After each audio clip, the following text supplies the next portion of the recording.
A society that puts equality before freedom will get neither.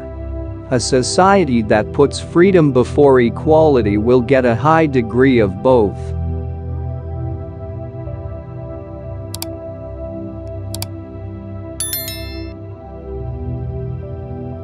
One of the great mistakes is to judge policies and programs by their intentions, rather than their results.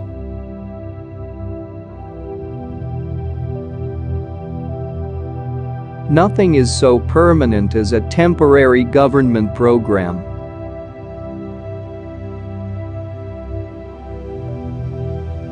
Underlying most arguments against the free market is a lack of belief in freedom itself.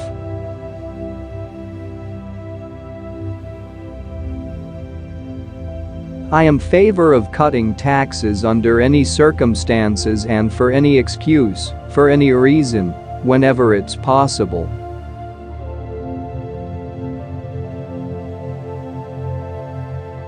Governments never learn. Only people learn.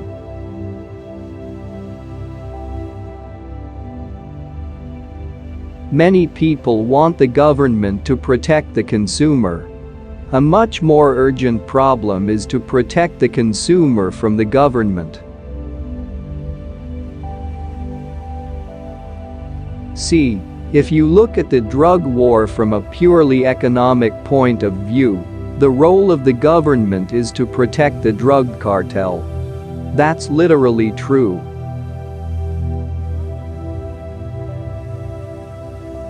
Society doesn't have values. People have values.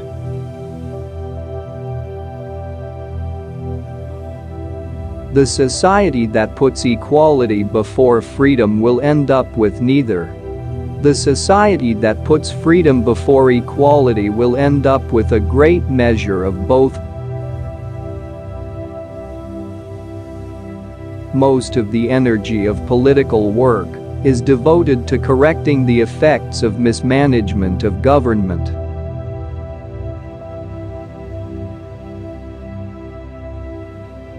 The Great Depression, like most other periods of severe unemployment, was produced by government mismanagement, rather than by any inherent instability of the private economy.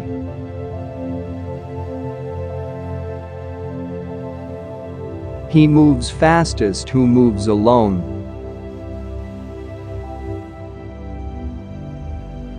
Education spending will be most effective if it relies on parental choice and private initiative, the building blocks of success throughout our society.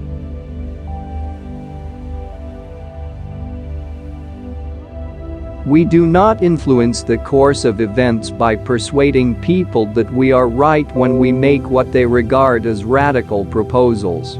Rather, we exert influence by keeping options available when something has to be done at a time of crisis.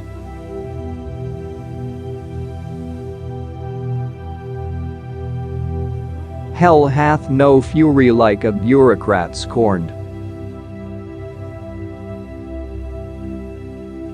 I am a libertarian with a small l and a Republican with a capital R. And I am a Republican with a capital R on grounds of expediency, not on principle.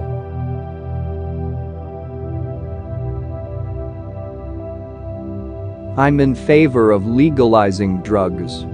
According to my values system, if people want to kill themselves, they have every right to do so. Most of the harm that comes from drugs is because they are illegal.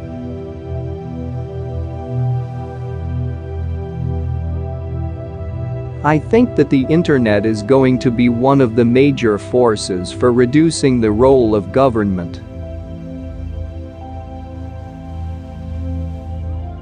The combination of economic and political power in the same hands is a sure recipe for tyranny.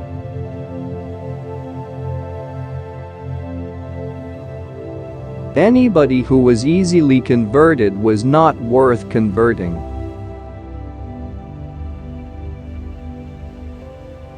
The existence of a free market does not, of course, eliminate the need for government. On the contrary, government is essential both as a forum for determining the rule of the game and as an umpire to interpret and enforce the rules decided on.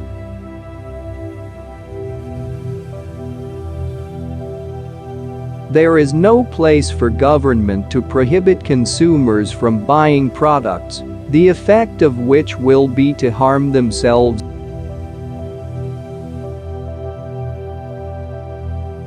Is it really true that political self-interest is nobler somehow than economic self-interest? And just tell me where in the world you find these angels who are going to organize society for us.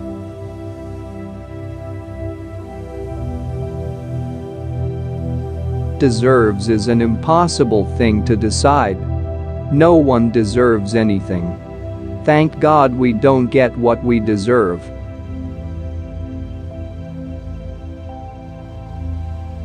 The unions might be good for the people who are in the unions, but it doesn't do a thing for the people who are unemployed. Because the union keeps down the number of jobs, it doesn't do a thing for them.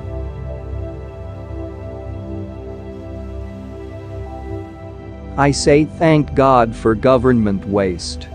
If government is doing bad things, it's only the waste that prevents the harm from being greater.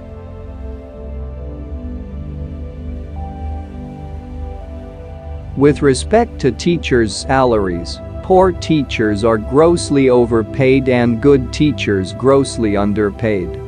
Salary schedules tend to be uniform and determined far more by seniority.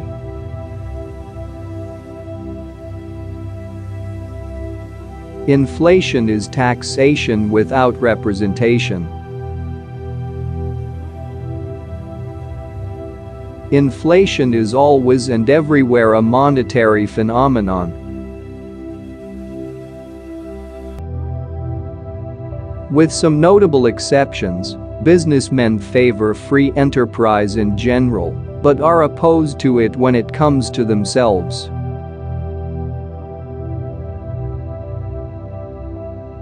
Believers in aristocracy and socialism share a faith in centralized rule, in rule by command, rather than by voluntary cooperation.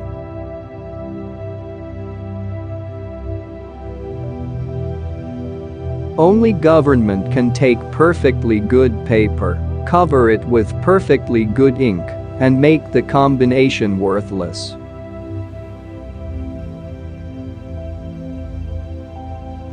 Not all schooling is education, and not all education is schooling.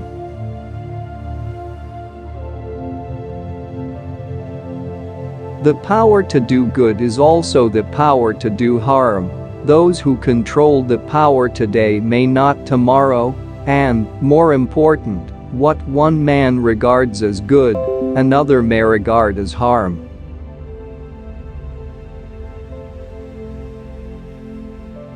The government solution to a problem is usually as bad as the problem.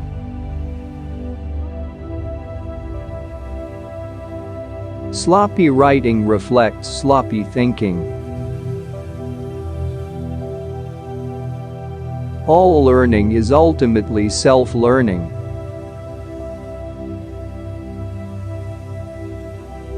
History only suggests that capitalism is a necessary condition for political freedom. Clearly, it is not a sufficient condition.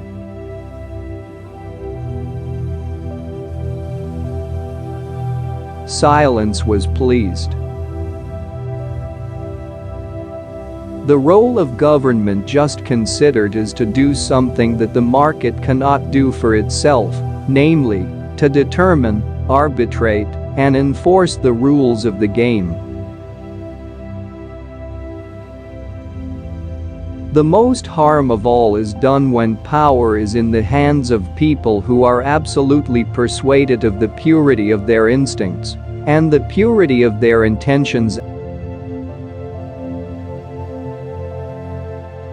asking economists for investment advice is like asking a physicist to fix a broken toilet. Not their field, though sort of related.